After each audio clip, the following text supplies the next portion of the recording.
percaya sama orang yang pernah mati suri gak sih? Bahkan nih ya, pas dia mati suri atau mereka mati suri, mereka tuh kayak diliatin kehidupan setelah kita hidup di dunia. Jadi kayak afterlife tuh ditunjukin. Ketika dia di afterlife tuh ada penyiksaan, sama ada juga tempat yang lu bisa bahagia banget di sana, kayak surga gitu loh. Percaya gak sih sama hal kayak gitu? Gue sih percaya ya, Bi. Kalau gue jujur percaya nggak percaya awalnya. Tapi after gue dapat cerita tentang orang yang pernah ngalamin mati suri, gue langsung jadi ngeh, kayaknya ya emang ada faktanya kayak gitu. Bener sih, gue juga awalnya tuh gak percaya karena setahu gue kalau misalkan orang tuh udah meninggal gak bisa balik ke dunia lagi kan Harusnya. Tapi ternyata ada tuh orang yang dikasih kesempatan kedua buat hidup lagi di dunia.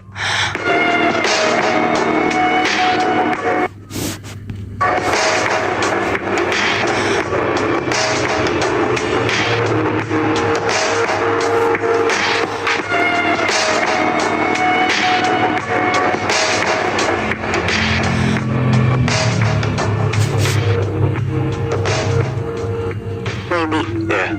ada cerita yang pernah viral di Indonesia tentang mati suri seorang perempuan tahun 2006. Nah, gue mau ceritain nih ke kalian. Jadi perempuan ini tuh namanya Aslina. Dia itu tinggal di Pekanbaru, dan dari kecil Aslina tuh banyak banget dapat cobaan yang datang ke dia gitu. Jadi pernah umur 7 tahun, badannya tuh kebakar api sampai harus operasi 2 kali. Terus juga pas mau SMA, dia tuh juga pernah kemakan racun gitu. Sampai pernah juga nih, pas dia umur 20 tahun, dia tuh kena gondok yang nyebabin beberapa kerusakan di jantung sama matanya dia. Ya ampun. Nah, karena penyakit gondok itu, Aslina akhirnya ngejalanin check up gondoknya di salah satu rumah sakit di Malaysia. Hasil pemeriksaan dokter di situ tuh nyatain kalau penyakitnya itu tuh di ambang batas dan belum bisa dioperasi. Karena katanya kalau dioperasi akan terjadi pendarahan. Nah, karena itu Aslina tuh cuma dikasih obat, tapi ya kondisinya dia tuh tetap lemah. Dan ada satu malam, Aslina itu kritis sampai koma, Bi. Sekitar jam 1 malam, dia dibawa masuk ke UGD karena nafasnya dia tuh sesak. Dan dari UGD langsung dibawa ke ruang perawatan, kayak semacam ICU gitu kali ya. Nah, si Aslina ini tuh punya om yang selalu nemenin dia sepanjang pengobatan ini. Omnya ini tuh di situ sempat bantu buat mandu si Aslina ini untuk baca 2 kalimat syahadat atau kalimat thayyibah gitu 2 kali. Tepat jam 2 pagi waktu Malaysia, si Aslina ini ngehembusin nafas terakhirnya dan langsunglah dicek nih sama si beberapa dokter. Nah, untungnya setelah 2 jam ditanganin dokter, monitor gerak lagi tuh, nyawanya balik lagi Muibi. Dan untuk perawatan lebih lanjut, si Aslina akhirnya masuklah ke ruang ICU selama 2 hari 2 malam. Nah, tapi selama 2 hari 2 malam, Aslina tuh koma, bener-bener gak sadarkan diri, Muibi. Nah, di sini nih kejadiannya mulai. Jadi di saat Aslina ini ngehembusin nafas terakhirnya, katanya dia tuh ngeliat nyawanya tuh dicabut sama malaikat. Aslina tuh merasa sakit banget pas nyawanya dicabut, dan rasanya tuh kayak dikulitin, ditusuk, ditendang, bahkan sampai sakitnya tuh kayak kulit hewan yang ditarik dagingnya gitu loh, kayak dikoyak-koyak gitu. Dia tuh juga bilang pas nyawanya dicabut dari kaki kanan, dia tuh ngerasa kakinya sakit banget, pokoknya kulitnya tuh kayak disayat-sayat sama dibakar pakai minyak gitu. Dan setelah rohnya keluar dari badannya dia ngeliat sendiri nih orang-orang yang masih hidup dan jasadnya tuh terbaring di tempat tidur. Habis itu datang tuh ada 2 malaikat serba putih bilang assalamualaikum ke rohnya si Aslina ini. Malaikatnya itu tuh gede banget, sosoknya laki-laki, mukanya sama semua, dan pakai baju putih sama pakai selendang. Terus malaikat itu tuh nanya, siapa Tuhanmu, apa agamamu, di mana kiblatmu, dan siapa nama orang tuamu.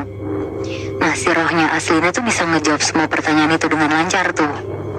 Terus akhirnya si Aslina dibawa sama 2 malaikat ke suatu tempat.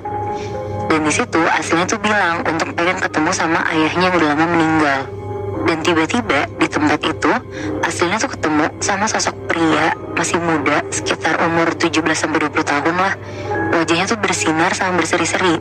Melihat sosok laki-laki muda kayak gitu, si Aslina tuh tetap ngotot pengen ketemu sama si bapaknya. Terus akhirnya si kedua malaikat ini tuh ngenalin lah kalau si laki-laki muda itu adalah ayahnya. Oh, jadi ayahnya di masa muda. Iya, betul, Bi. Oke. Di situ si Aslina tuh nggak nyangka karena waktu meninggal bapaknya tuh kayak masih umur 65 tahun. Di bapaknya nanya lah ke si Aslina, maksud kedatangannya Aslina kesini tuh apa. Dan bapaknya juga nyuruh Aslina untuk pulang dan ngejagain adik-adiknya di dunia. Cuma si Aslina ini ngejawab kalau dia tuh kesini memenuhi panggilan Allah. Dan setelah ngobrol sama bapaknya, dua malaikat tadi tuh ngebawa Aslina ke suatu tempat yang dipenuhi perempuan-perempuan yang pakai baju rapi dan berjilbab. Di situ dia disalamin, diciumin pipi kanan kirinya sama perempuan-perempuan itu. Dan gak cuma itu, Aslina tuh juga ketemu sama 1000 malaikat dengan wajahnya tuh berseri dan mukanya tuh semuanya sama. Terus sekumpulan perempuan-perempuan ini digambarin tuh kayak lagi bercanda-canda, lagi saling ngobrol, yang vibes-nya tuh happy banget. Nah, di tempat itu si Aslina tuh duduk di kursi yang empuk banget. Dan pas dia lagi duduk, tiba-tiba sosok perempuan berseri tuh mirip banget sama si Aslina, datang ke dia dan ngomong ke dia, "Saya adalah roh dan amal ibadahmu selama di dunia." Terus si Aslina tuh ditemenin sama sosok amalnya ini, si sosok wanita yang mirip dia dan ngedatengin dia itu, dan ditemenin juga sama 2 malaikat buat terus jalan ke lorong dan ngeliat beberapa kejadian di akhirat. Nah, dia sampai nih di alam barzah. Dia ngeliat orang yang ditemenin sama sosok yang mukanya tuh berkudis, badannya berbulu dan baunya tuh busuk banget. Di situ dia tuh mikir, mungkin itu sosok amal buruk dari orang tersebut. Terus dia juga ngeliat ada seorang laki-laki pakai baju compang-camping, bernanah dan bau busuk. Terus tangannya tuh dirantai ke bahu dan kakinya juga dirantai. Terus di atasnya tuh kayak lagi mikul besi seberat 500 ton lah kira-kira. Wow. Si laki-laki ini tuh jalan tapi nggak sampai-sampai dan kayak keulang terus-terusan kan. Nah, ngelihat itu si Aslina kan bingung. Terus dia nanya lah ke si sosok amalnya dia ini. Ternyata laki-laki itu tuh semasa hidupnya suka ngebunuh dan nyantet orang. Buset. Nah, kejadian selanjutnya yang dia lihat, ada orang yang dicambuk sama rotan panjang sampai kulit dan dagingnya tuh melepas dari badan. Dan ternyata orang itu tuh selama hidup gak pernah sholat. Bahkan menjelang ajal pun gak pernah nyebut kalimat syahadat. Terus ada lagi Muibi, manusia yang ditusuk besi ke badannya. Dan ternyata orang itu adalah manusia yang suka berzina. Dan dia juga ngelihat orang yang saling bunuh. Dan ternyata itu adalah manusia yang ketika hidup tuh suka berantem dan ngancam orang lain. Di saat dia jalan lagi Muibi, makin banyak lagi nih kejadian yang dilihat sama si Aslina. Katanya ada 2 pria saling bunuh pakai kapak. Nah, menurut keterangan si amalnya ini, ternyata orang itu tuh suka nodong sama meras orang lain. Terus ada juga gambaran seorang ustadz yang lagi dihantam pakai lahar panas yang mendidih. Ustadz Bi. Oke. Dan ternyata si ustadz ini tuh selama hidup suka berzina sama istri orang lain. Oh shit. Terus dikasih lihat juga nih ke si Aslina. Ada orang yang ditusuk sama 80 tusukan pisau timah panas. Terus setiap tusukannya tuh ada 80 mata pisau yang nembus ke dadanya. Cir. Dan nembus tuh dari kemaluan sampai ke atas gitu. Terus dia tuh kayak berlumuran darah sampai orang tersebut tuh jerit-jerit tapi gak ada yang nolong. Dan ini tuh ternyata orangnya tuh suka ngebunuh dan gak pernah dipertanggungjawabkan selama dia di dunia. Nah, kejadian terakhir, ada seorang ibu tua dihempasin berkali-kali ke lantai. Dan di lantai itu tuh ada pisau tegak. Dan dia tuh kayak sujud terus kena sampai tubuhnya gitu, tapi gak mati. Nah, gambaran kayak gitu tuh nunjukin selama hidupnya si perempuan ini tuh anak durhaka yang gak pernah ngakuin kalau ibunya tuh pikun. Bahkan dia tuh malu kalau ibunya tuh kayak gitu. Nah, menurut si Aslina, setelah dirinya dikasih lihat semua kejadian dan gambaran manusia ini, dia tuh langsung dibawa ngelewatin malam yang gelap banget. Bahkan saking gelapnya, katanya dia tuh gak bisa ngelihat amalnya dia ini sama 2 malaikat yang ngedampingin dia. Pas kakinya jalan 3 langkah, tiba-tiba kedengeran tuh ada suara orang lagi zikir, ngucapin subhanallah, alhamdulillah, sama Allahu Akbar.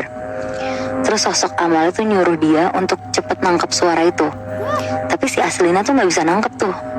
Nah, tiba-tiba waktu itu lehernya tuh dikalungin sama kayak seutas rantai. Terus pas dipegang, ternyata rantai itu tuh tasbih yang ada 99 butir. Terus juga kedengeran ada suara yang merintahin Aslina buat zikir selama perjalanan. Akhirnya dia lanjut jalan terus tuh sepanjang 7 langkah. Tapi tuh 7 langkah di sana waktunya sama kayak 10 jam di dunia. Nah, pas dia udah mau sampai ke langkah ketujuh, dia tuh ngelihat ada wadah yang nyerupain tapak sirih yang isinya tuh cahaya yang terpancar lewat lubang-lubangnya gitu. Berkat cahaya tapak sirih itu, dia tuh bisa ngelihat dan ngebaca tulisan Arab yang tulisannya tuh Husnul Khotimah. Dan dia dan Amalia tuh terus senyum dan ngucap alhamdulillah tuh. Nah, Aslina tuh ngedeket lah ke cahaya itu dan berusaha ngambil, terus dia ngusap tuh ke mukanya. Terus tiba-tiba malam yang gelap banget itu tuh berubah jadi terang benderang. Dan akhirnya dia lanjutlah jalan lagi. Pas dia lagi jalan, dia tuh ngedengar ada suara azan yang suaranya tuh gak kayak di Indonesia, tapi kayak di Mekah.